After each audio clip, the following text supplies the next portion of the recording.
اور ماں باپ سے کہتا ہوں اولاد کو محبت دو، ماں باپ سے کہتا ہوں اپنے بہو اور بیٹے کی زندگی میں دخل مت دو، ماں باپ سے کہتا ہوں بیٹے اور بہو کی زندگی میں داخل مت ہو، ایسا دخل کہ ان کی زندگی خراب ہو جائے، ایسا دخل کہ ان کی زندگی تلخ ہو جائے، ایسا مت کرو، ان کو پروان چڑھنے دو، ہاں دخل دو، یا وہ آپس میں لڑ پڑے صلح کرانے کی کوشش کرو، لیکن ایک بات ڈر کے کہتا ہوں، ساس اور بہو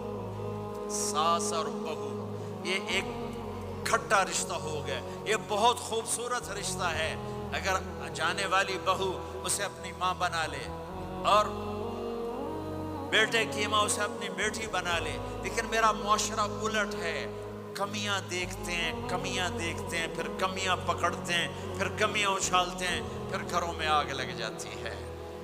میرے بھائی بہنوں، اگر آپ والدین ہو تو اپنی اولاد کو پروان چڑھنے دو، ان میں دخل مت دو، اللہ کے واسطے ان کی زندگی کو تلخ نہ کرو، اپنی مرضی پہ نہ چلاؤ، انہیں چلنے دو، انہیں پروان چڑھنے دو۔ بڑے درخت کی چھاؤں کے نیچے درخت اگتا نہیں، نیا درخت، ذرا پیچھے ہٹ جاؤ، ہاں ان میں کھٹ بٹھو، داخل ہو کر صلح کراؤ۔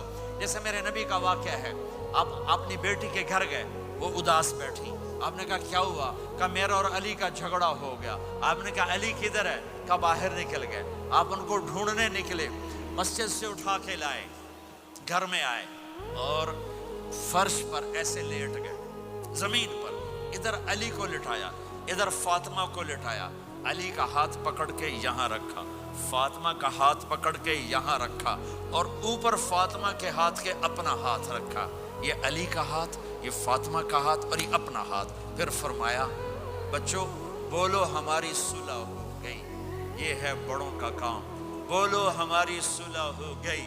تو دونوں نے کہا ہماری صلح ہو گئی، تو آپ باہر نکلے بڑے خوش، صحابہ نے کہا یا رسول اللہ آپ بڑے خوش نظر آ رہے ہیں، کہ میں علی و فاطمہ کی صلح کرا کے آ رہا ہوں، یہ کام ہے بڑوں کا، یہ کام ہے بڑوں کا۔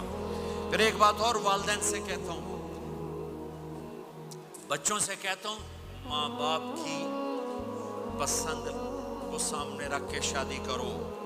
لو میرج چند دن کا خواب ہوتا ہے، پھر لڑائی کے سوا کچھ نہیں ہوتا ہے۔ اپنے ماں باپ کی مشورے سے، ان کی رائے سے شادی کرو، برکت ہوگی، ان کی دعائیں ملیں گی۔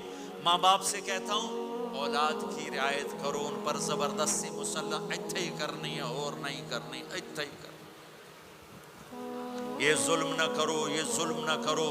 شادی بچے کا حق ہے، شادی بیٹی کا حق ہے، شریعت نے بچی کو حق دیا ہے کہ وہ کہے میں نہیں کرنا چاہتی، وہ کہے میں نہیں کرنا چاہتا، یہ نافرمانی نہیں ہے، مسلط مت کرو۔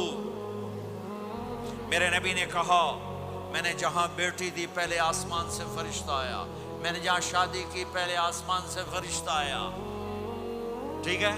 حضرت فاطمہ کے لیے ابو بکر پیغام لائے، انکار کر دیا، عمر پیغام لائے، انکار کر دیا، علی پیغام لائے، جبریل آ گئے کہ اللہ فرما رہے ہیں فاطمہ علی کی ہے۔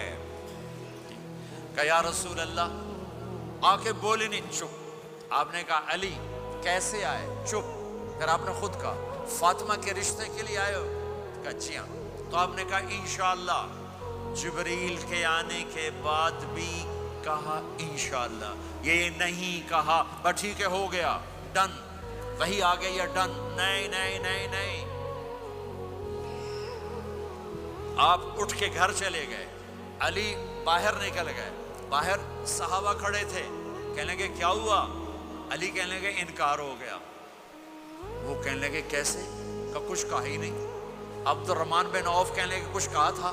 کہا انشاءاللہ کہا تھا۔ کہا بس پھر ہو گیا، ہو گیا۔ یہ انشاءاللہ کیوں کہا؟ ہاں کیوں نہیں کی؟ اب گھر گئے، کس کو بلا رہے ہیں؟ فاطمہ۔ کون؟ جنت کی عورتوں کی سردار، حسن حسین کی ماں۔ جنت میں نور کی چمک اٹھے گی، جنتی پوچھیں گے یہ نور کیسا ہے؟ کہا جائے گا اوپر کی جنت میں علی و فاطمہ مسکرائے ہیں، ان کے دانتوں کے نور سے جنت جگمگائی ہے۔